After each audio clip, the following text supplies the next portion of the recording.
You'll find this fight as well as the rest of the AFC tournament fights on MFC Monkey Fist channel. Also, shout out to martial artist and YouTuber Santiago Pinto for providing color commentary. There's links in the description to his YouTube channel as well as my opponent's channel, and of course the MFC Monkey Fist channel. So now we have a match between Michael and Shinobi. This should be interesting because they're the two guys with the longest reach, although Michael has a very different style to Shinobi. So Michael and Damien use more of proper boxing methods, where Alex and Shinobi use more of the long reach Jeet Kune Do style punches. As you can see here, yeah, Michael tries to go in and throw a couple of combinations while Shinobi is trying to keep the distance. Good counter there. Another good counter. Yes, Michael put a few good counters in there.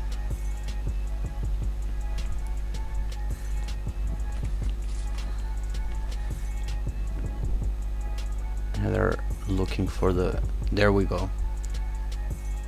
Yeah, boxing is like a game of chess where you try to find an opening or wait for your opponent's mistake. Even though you have your strategy, sometimes it's not possible to go the way you want it to go. You have to adjust. Okay, Michael is doing a good job countering with the lead left hook to that. He's done it a few times already.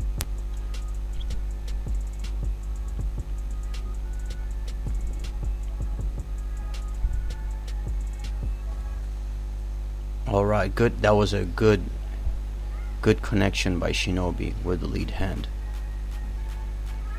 Both Shinobi and Alex need to use the rear hand more. They focus way too much on just the lead hand.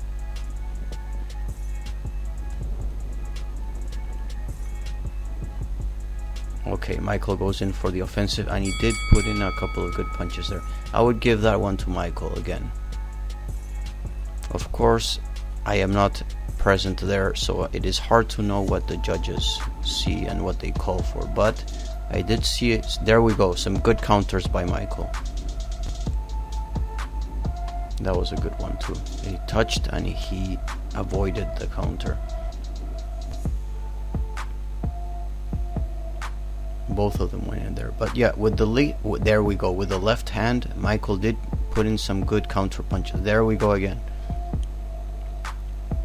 It's kind of an odd overhand jab that he does sometimes. When you have long arms, you can do that.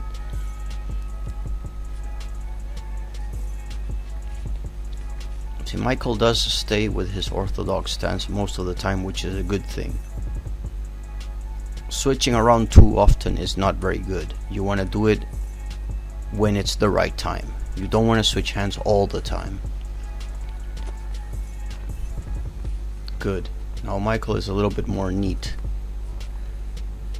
Another good punch to the face.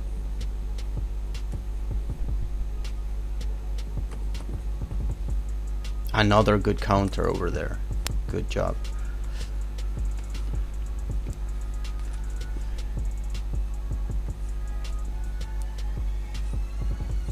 I see that mostly nobody wants to go into the pocket, the very close range exchange of punches, and everyone tries to go for the there was a drop, but that was just a slip. Anyway, they will try to fight from a longer range. The key is in fact knowing how to use the close range fighting when you box. That's where it gets complicated. Interesting. That rocked him. That was a good punch there. So Shinobi only uses good cross there with the rear hand. I was about to say Shinobi uses primarily he uses the forward hand, the lead hand. He did throw a couple of good rear hands though, and he did rock Michael there before knocking him down.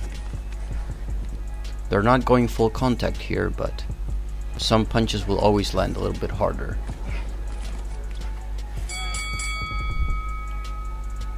Okay, Michael was trying to throw in some heavier combinations in the end. This one is hard to tell.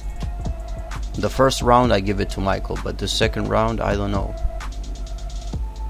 Shinobi did manage to knock him down with some nice punches. We'll see.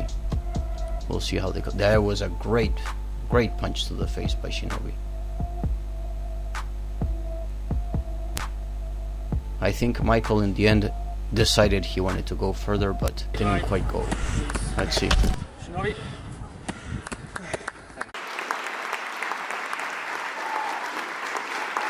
After years of free content, the time has come where I need a helping hand from some of you. You can support me with $3 each month or 5 or 10 for a few extra benefits. Supporting Zen-Dragon via Patreon will probably make no difference to you financially. If you're living hand to mouth, I don't want your money. Then I'd rather you keep them for yourself. Don't worry, I'll be alright. The donations are in place to help cover equipment and other expenses for the channel. Now that I'm also a father, it's more challenging than ever to find the time to create and share free content. But if enough of you support on Patreon, there will come a day where I can cut down my 9-to-5 job, either partially or altogether, which will make it sustainable to continue creating and sharing free content here on YouTube. Even if that does not happen, I'll still continue sharing, but possibly with longer breaks in between. Thanks for listening. Now visit my Patreon, that's patreon.com/Zen-Dragon. I greatly appreciate you for listening and for continually watching Zen-Dragon.